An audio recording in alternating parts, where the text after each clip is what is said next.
I have been wanting to sit down with Dr. Catherine for a long time, and I'm very excited that she agreed to join me for a conversation on the podcast.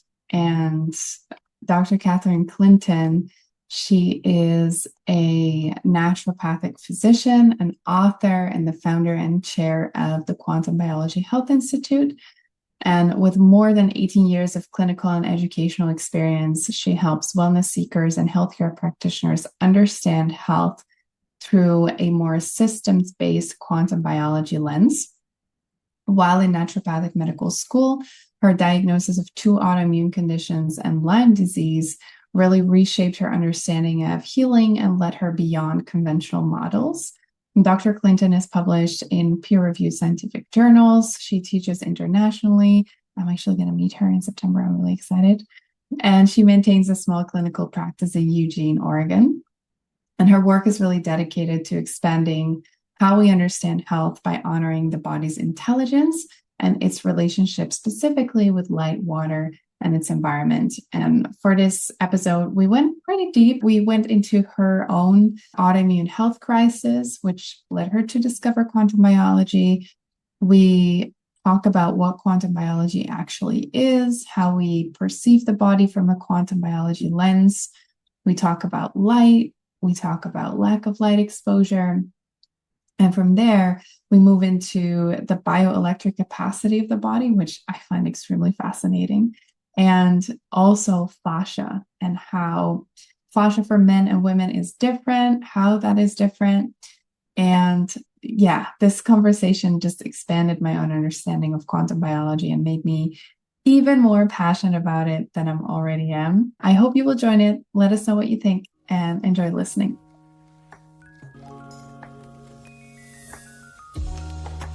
You're listening to the podcast of Iris Josephina. If you're passionate about exploring the menstrual cycle, cyclical living, body wisdom, personal growth, spirituality, and running a business in alignment with your natural cycles, you're in the right place. I'm Iris. I'm an entrepreneur, functional hormone specialist, trainer, and coach, and I am on a mission to share insights, fun facts, and inspiration I discover along the way as I run my business and walk my own path on Earth. Here, you'll hear my personal stories, guest interviews, and vulnerable shares from clients and students. Most people know me from Instagram, where you can find me under @CycleSeeds, or they have been a coaching client or student in one of my courses. I'm so grateful you're here. Let's dive into today's episode. Welcome, Dr. Catherine. I'm so excited to have you here and to have this very necessary conversation. Well, I'm so excited to be here and talk with you today. So, your field of passion and expertise is quantum biology, but you're also a naturopathic doctor. And I'm very curious about your story. How did you first learn about quantum biology and how did you get so passionate about it?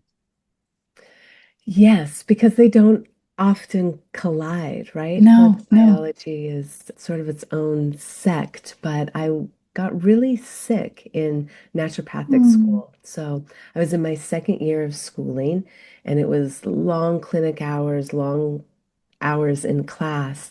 And my nervous system just couldn't weather Hmm. all the stress. And I was diagnosed with a couple autoimmune diseases and Lyme disease. And in naturopathic school, we're taught all the allopathic or mainstream medical things that an MD would learn. But on top of that, we're taught herbs, botanicals, nutrition, homeopathy, physical modalities. And all of that chemical, mechanical approach to health was wonderful, but it wasn't enough to get Mhm. me back to a state of health. And that's where I found quantum biology. This was 20 years ago, over 20 years ago. And I guess we're working on 25 years ago almost. And Wow. the mitochondria were really new and exciting and starting to show up prominently in the research. So I was looking at them. The physician that I was doing clinical rotations under was urging me to look at psychoneuroimmunology, and that's Mhm. just a big word for how our thoughts and emotions impact our health. And at the same time, I stumbled across research from UC Berkeley, from Graham Fleming and Greg Engel about quantum effects in photosynthetic bacteria, and research from Martin Picard and the mitochondria, and it all just kind of coalesced to this aha moment that the body was more than chemical and mechanical. It was energetic as well, in a very real sense. And it's been so exciting to see the research emerge and continue to emerge in this field. Wow. I'm so sorry you got sick, though.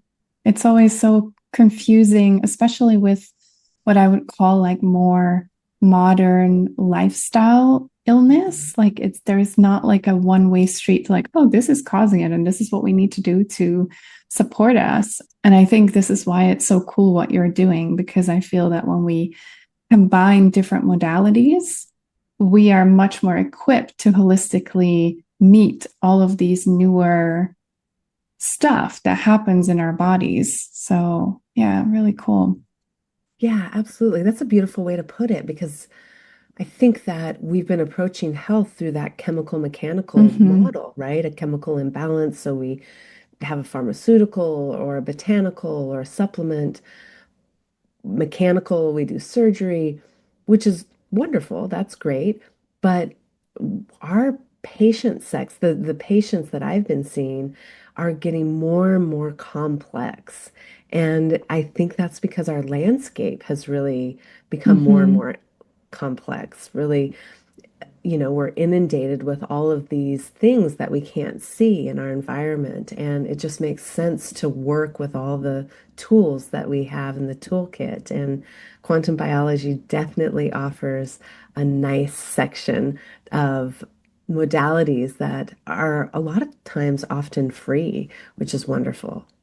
Yeah, I agree. I'm in hormone health and learned from the orthomolecular and functional medicine Yeah. branch. So it's a bit similar. Like when I first heard about quantum biology, it's like, oh my God, it's the missing link in the things that I've been doing.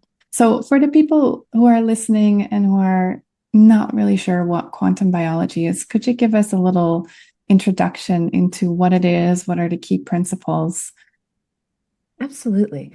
Well, really, it's looking at quantum effects in living systems. Mm-hmm. And what that means for human health is we're looking at how light, water in the body, how sound, how fields of energy, whether that be electromagnetic fields, scalar fields, our biofield, our thoughts and emotions, how those impact things in the body, like our mitochondria, those little organelles in our cells that create cellular energy, so important for our health, or our fascia, our cell membranes, our DNA, our nervous system. All of these things create an interconnected web that aren't just chemical and mechanical.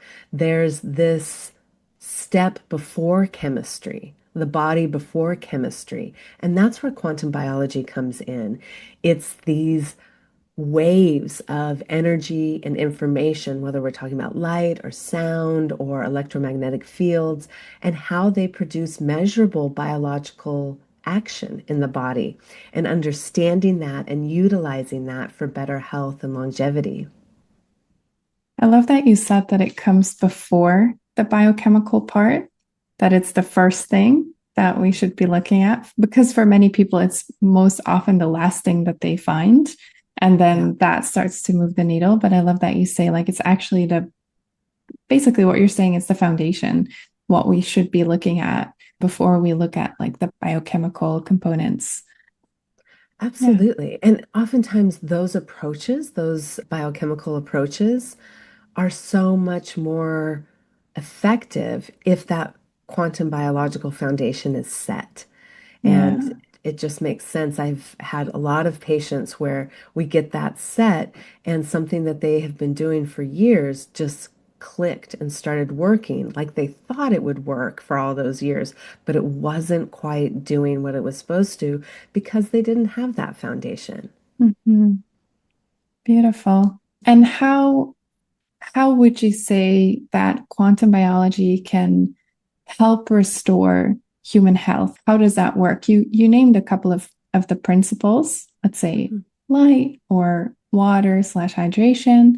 What does that practically look like for people?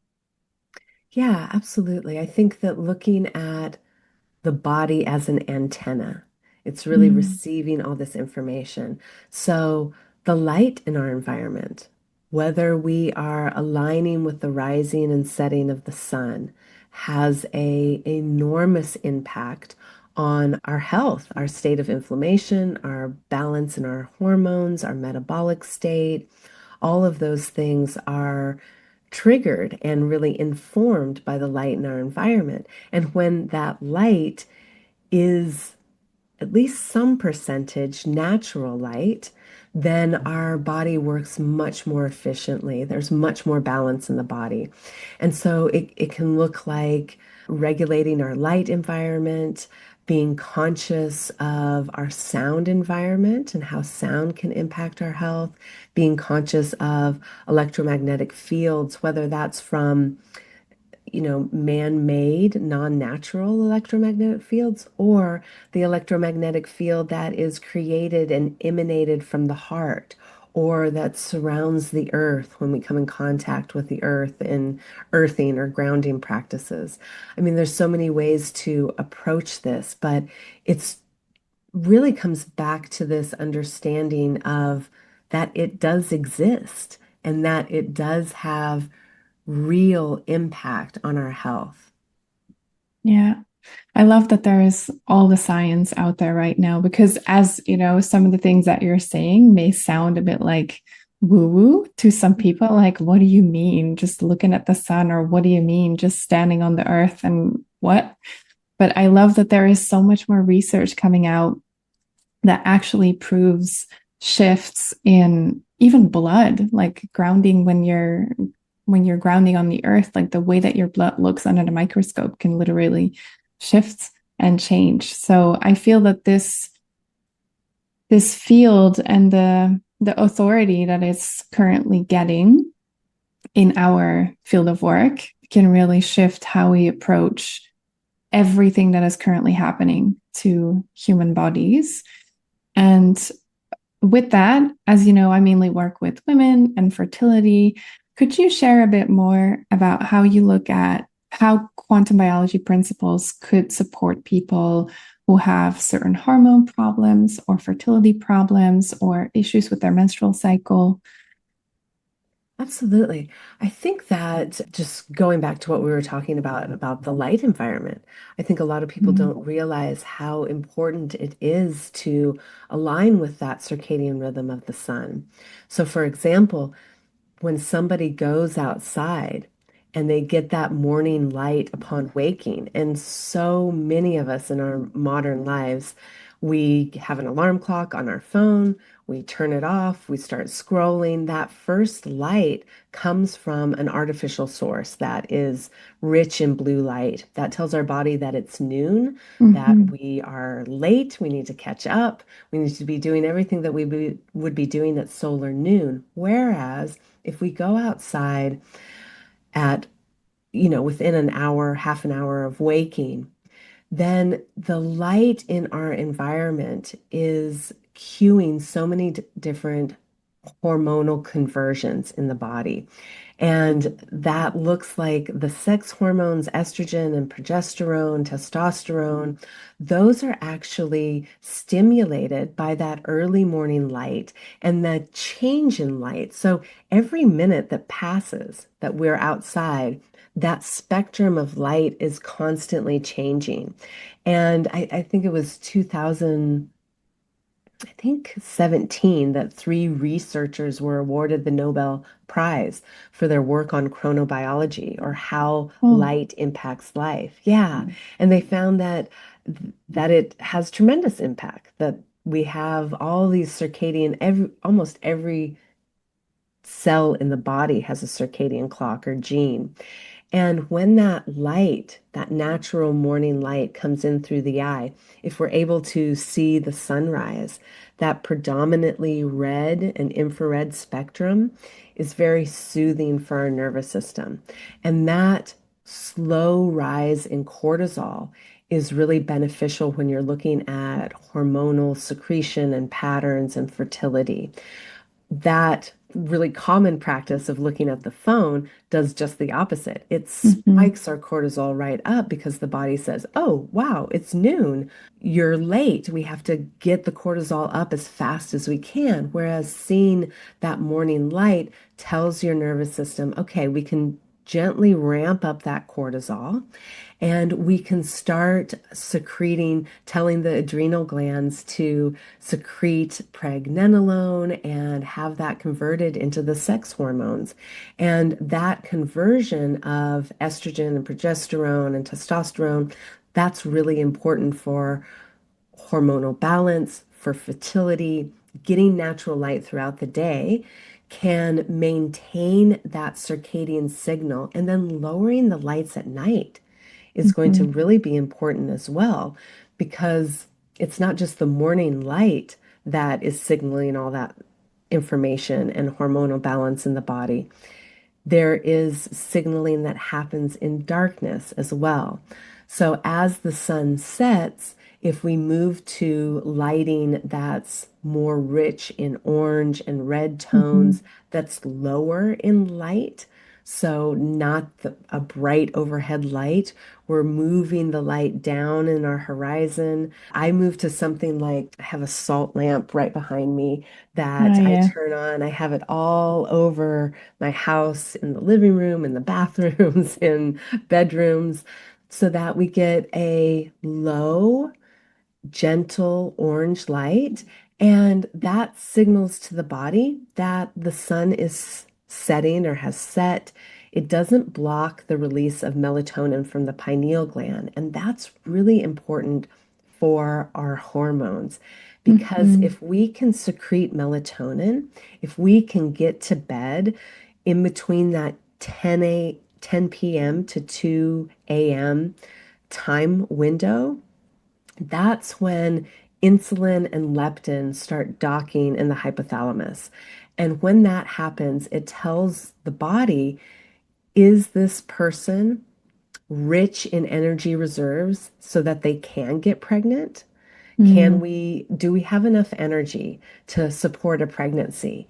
And so even that morning light window, it and the importance that it holds in our hormone balance and fertility, the nighttime window is just as important. If that insulin and if that leptin aren't docking, if that melatonin is blocked by those blue lights that are so common if we're scrolling on our screens or watching TV or have those bright overhead lights, it blocks melatonin and it doesn't allow, it can block leptin and insulin in the brain.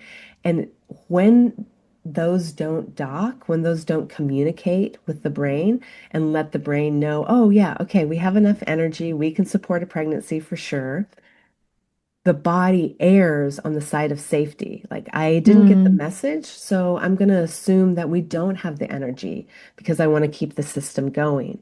Yeah. And so, something as simple as getting morning light, getting light throughout the day, lowering the lights, we can wear blue light blocking glasses, we can switch our lighting from those LED lights. We can use apps on our phones and our computers so that the light is blocking that blue light that says, don't secrete melatonin, in turns it into that red light that allows for that melatonin to be released and those things to communicate with the brain. Hmm.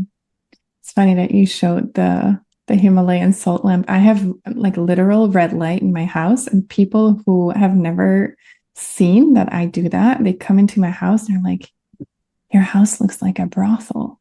And I'm like, and now I use it like in my classes, like make your house look like a brothel at night. It's like red Yeah. light is the best.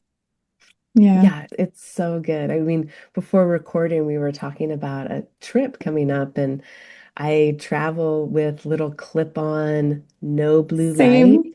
orange red lights. Yeah. And because there's nothing I can do. I mean, I have tried putting stuff over the lights, trying to make it not that aggressive blue LED light, and you can't change that. It is what it is. So we just don't use those lights. And instead we use those little clip-on readers. And everyone has them. My kids have them. My husband has them. They're autonomous in their light, so they can light whatever they want to use. But it's so important.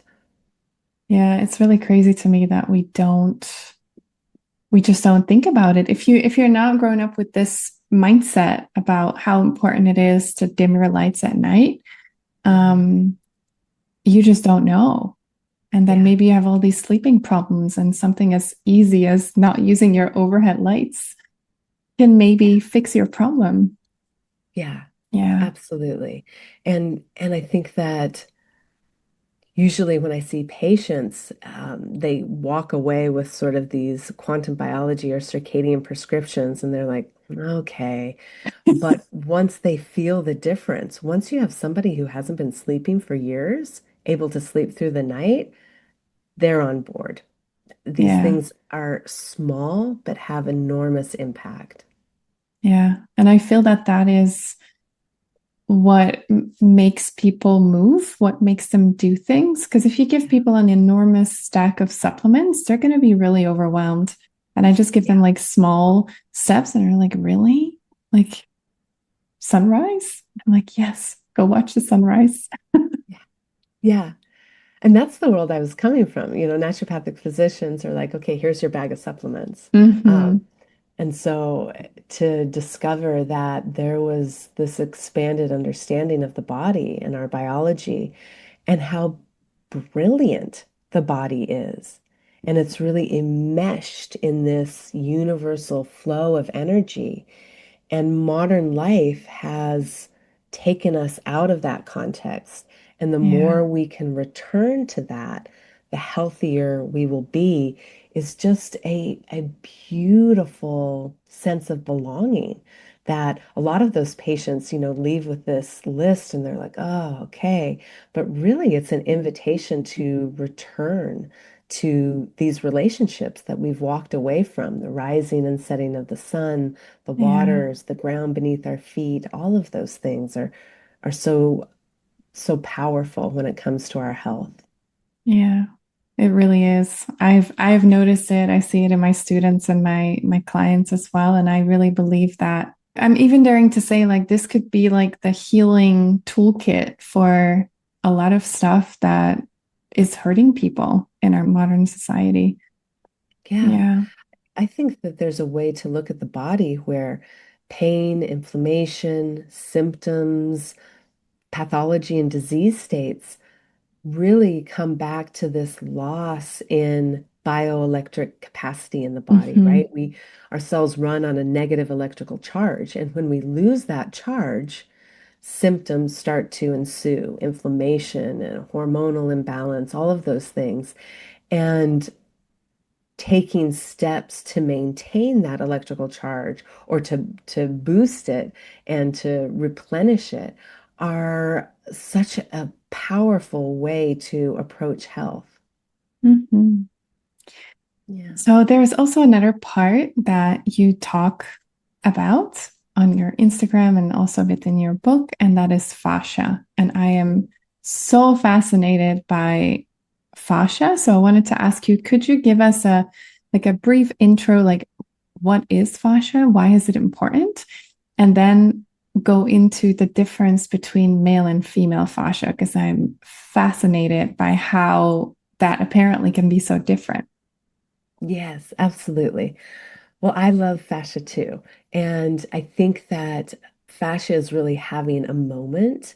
And there's so many different takes on fascia. And for me, fascia is this bridge of communication in the body.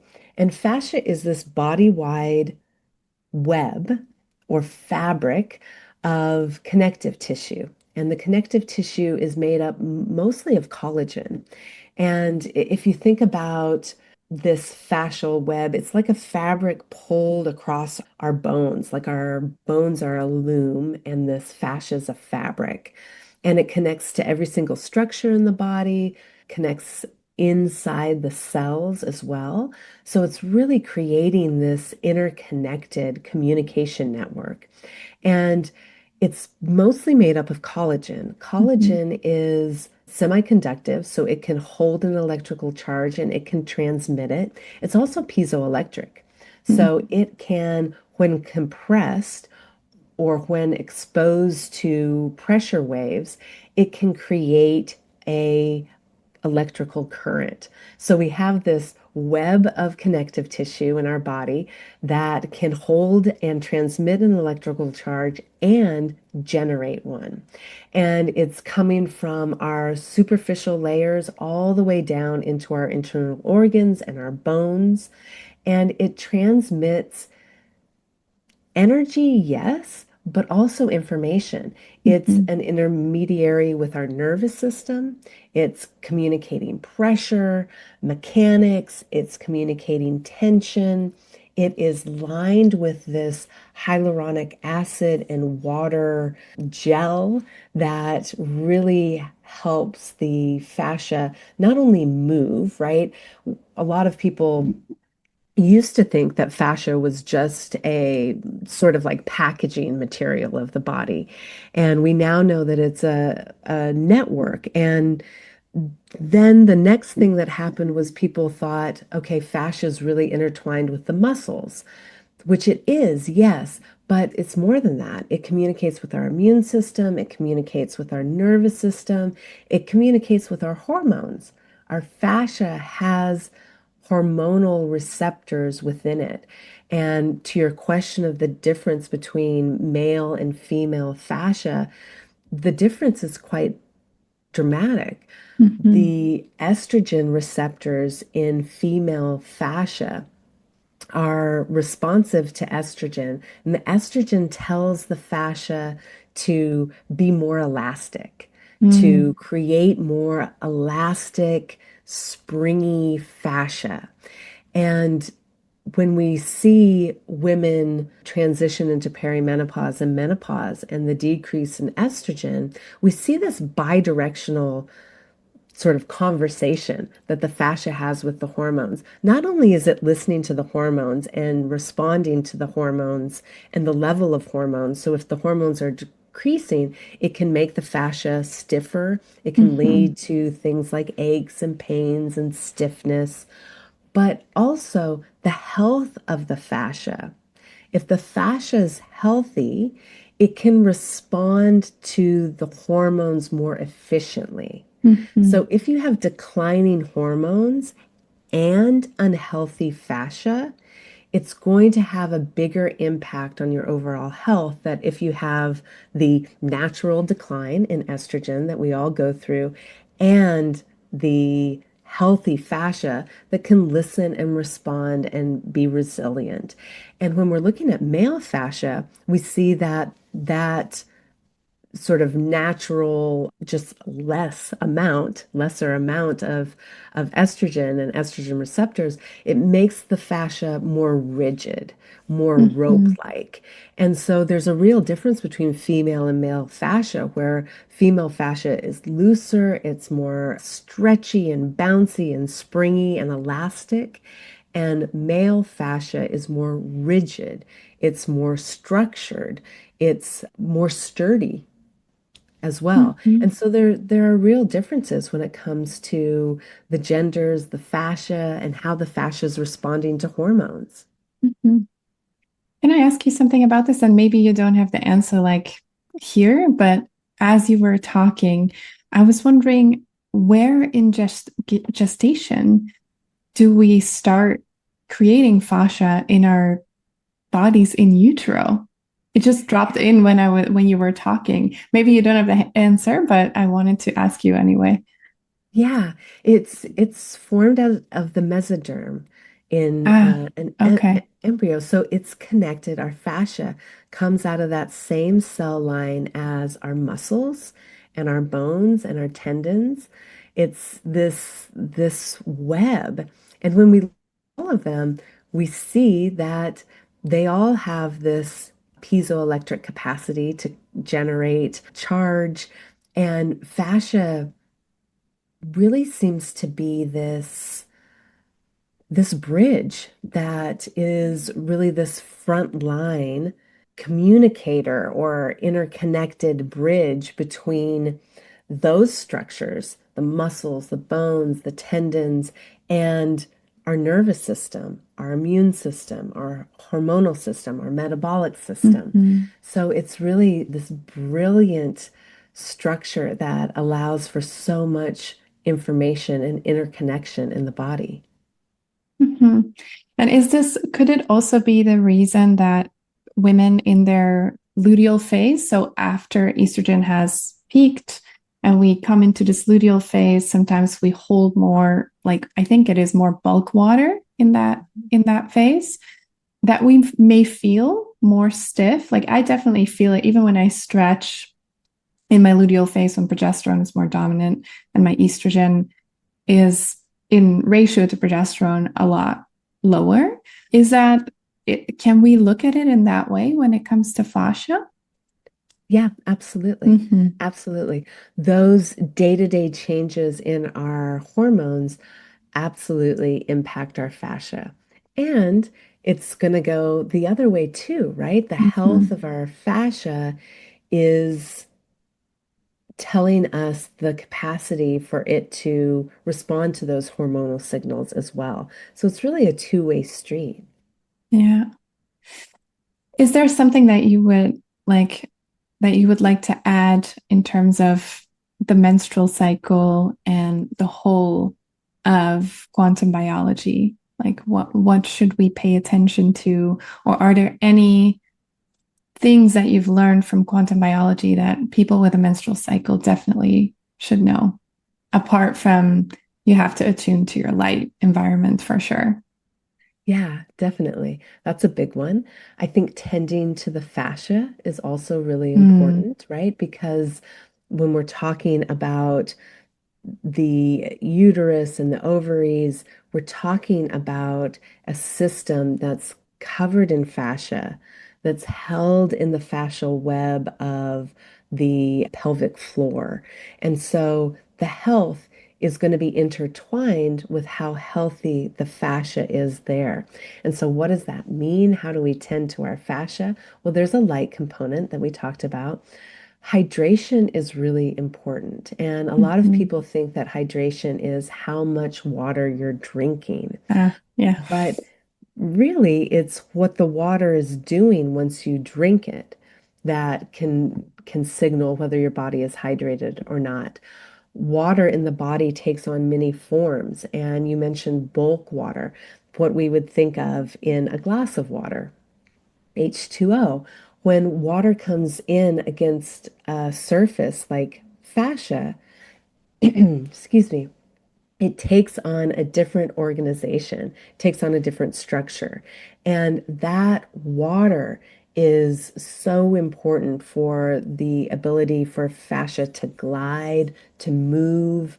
That's going to impact our menstrual cycle and symptoms that we have premenstrually, all kinds of sort of PMS syndrome symptoms and pain during menstruation. So, thinking about a quantum biology approach to the menstrual cycle, we're thinking about light, we're thinking about true hydration, and that means drinking something that is mineralized. We can also think about something that is energized. There are two different forms of water, Mhm. just like if we were looking at the periodic table and we were looking at all the elements, hydrogen and oxygen and carbon and nitrogen. They exist in a ground state where they're resting, and they also exist in an excited state. And we can Uh-huh. say the same thing about water.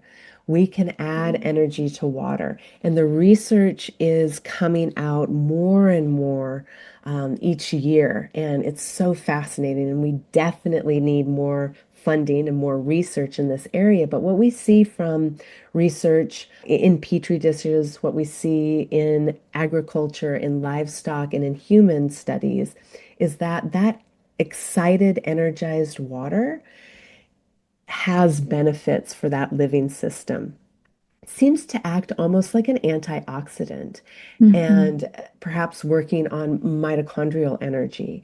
And so drinking something that is mineralized, so just like grade school osmosis, right? The water follows the minerals. It doesn't have to be a lot, just a little bit can help that water be absorbed and stay absorbed and get into that extracellular matrix and inside the cell.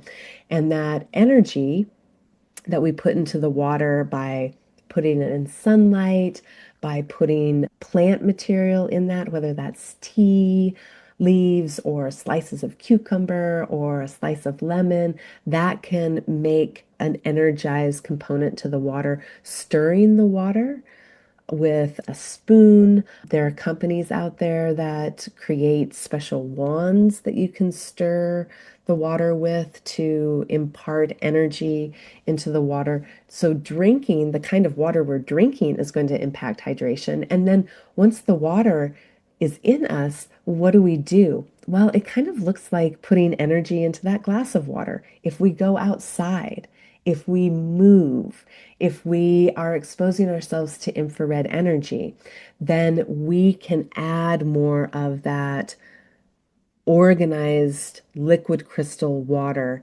in the body.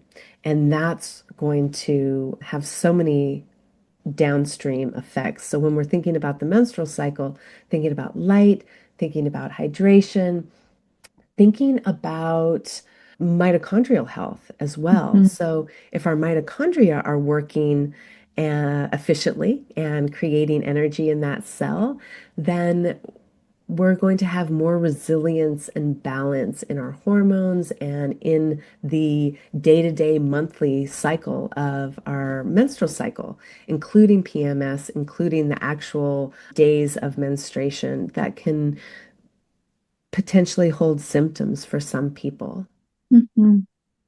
I love that you mentioned that drinking water is not the only thing that we should be doing. And you combined it with exposing ourselves to light or moving our body. So we are helping our body. And what I can hear people think right now, and I want to ask you, oh, but what about electrolytes? Because some people know about, the movement of water. Some people know about putting salt. Some people know about electrolytes. And then if people are in quantum biology, they'll know about molecular hydrogen. Yeah. So for me, those are all parts of my life, and I'll put them in different moments for different purposes. For example, I'll take more electrolytes after like a very heavy workout and I'll walk while I'm drinking it. Mm. Yeah. Um, so I'm curious about your view about that because I'm sure that people are maybe wondering about that.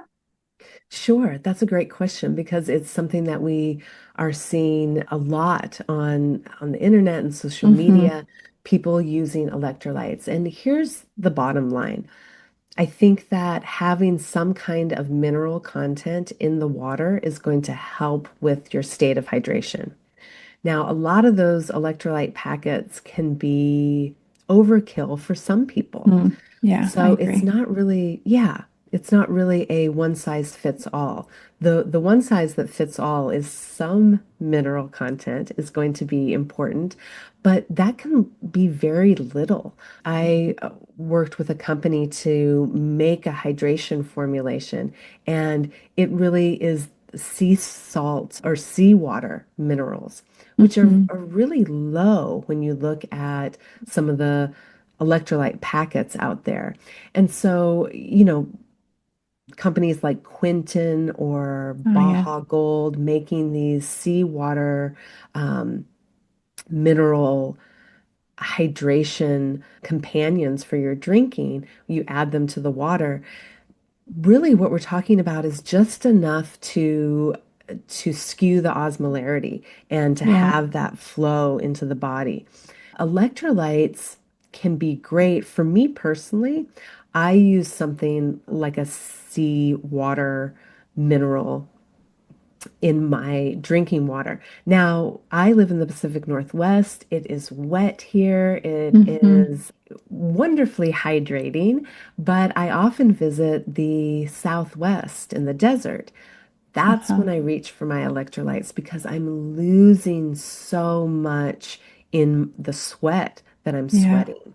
And so it's really individual how much minerals, how much electrolytes, but electrolytes are really the conductor. We talked about the biocapacity of the body to hold electricity and to maintain that electrical charge. And electrolytes are really important in that equation. So I would say that some, yes, absolutely is needed. How much? That's a whole nother question because some of Hmm. those electrolyte packets are just packed with electrolytes. And I've seen that cause issues with people with their thyroids. So it Yeah. just depends. It just depends on the individual. But overall, some mineral component and electrolyte component to the water is going to help with hydration. And electrolytes, just overall, hold that capacity to transfer charge in the body. So they're going to be an important thing to look at. Yeah. Thank you for adding that because I think some people are so confused by all of the output on social media, like buy this electrolyte, buy that electrolyte. For me personally, I keep it simple. I use desert salt and sea salt, Yeah. and I have the Quinton ampules, like both of them, the hypertonic and isotonic. And Yeah. then the electrolytes for after very intense workouts that I really feel like, oh my God, where is my water? Yeah. Yep. Yes, absolutely. That's super smart. And that's how I do it here as well. I might do it differently if I was living year round in Arizona in the desert, where it's always a loss of electrolytes in my system. But yeah, that's how Yeah. I do it So as well. I think what is important for people to know is that it's very bio individual and Mhm. geographically determined, like how much and when you need. So, yeah, thank you. Is there Yeah. anything else that you would like to add that we didn't talk about, or just a snippet of wisdom that you want to give people before we close? I think that when we're looking at the body from this expanded perspective, we can sometimes get siloed into different areas, Mhm. like light or water or whatever it is. But I think that we often forget how brilliant the body is and how our thoughts and emotions are really the conductor of coherence. So sometimes people ask me, what's your one thing, your non-negotiable? Is it light? Is it this? Is it that? And really, for me, what it is leading from a heart-centered place. Before I Mhm. even get out of bed, before I open my eyes, I start with a heart-centered practice where I'm focusing my intention on my heart, I'm breathing into that area, and I'm just very quickly having a gratitude practice. And this takes just a couple of minutes, right? I'm not in Zen meditation for hours. I'm a business owner and I'm an educator and a physician and a mother who homeschools her two kids. So I'm busy and Zen meditation hasn't yet made it into my daily schedule, but I can have a couple minutes where I get centered. I am grounded. I am grateful. And that shift in what's happening internally, just because I Mhm. spend a couple minutes there before I get out of bed, is so powerful. So I think that just reminding people of the power that they hold. It's not only the relationship we have with these things in our environment, but also our own internal voice holds such power for our health and our healing and our hormones. Thank you for adding that. I feel that that is something that is very often forgotten. So, thank you for adding that as a little snippet of wisdom and a reminder for all of us. Yeah, thank And you for letting me. yeah, I'm really happy that we got to have this conversation. I'm even more excited that I'm actually going to meet you in September in the Netherlands. I am Um, so excited as well. where can people find you if they're looking for you and want to learn more about you? Yes, I didn't get creative with my name. I'm just Dr. Catherine Clinton. That's my website, Dr. Catherine Dr. DrCatherineClinton.com. That's where you can find me on social media, on YouTube. And this is what I share about. This is what I love. I really think that this is the trajectory that medicine needs to go towards and really brings the power back into the own individual's hands. So I'm passionate about it. Thank you so much. I'll make sure to paste everything in the show notes so people can easily find you. And thank you so much for taking the time to come on and talk about everything that you're passionate about. Absolutely. Thank you so much for having me today. Sure. Okay, this wraps up today's episode. Thank you so much for listening. Want to know more about me? The best way to reach me is via @CycleSeeds on Instagram. And if you heard something today and you think, oh my God, wow, I learned something new, feel free to share the podcast on your social media and tag me. Or leave a review or rating. In this way, you help me reach more people like you. Thank you so much.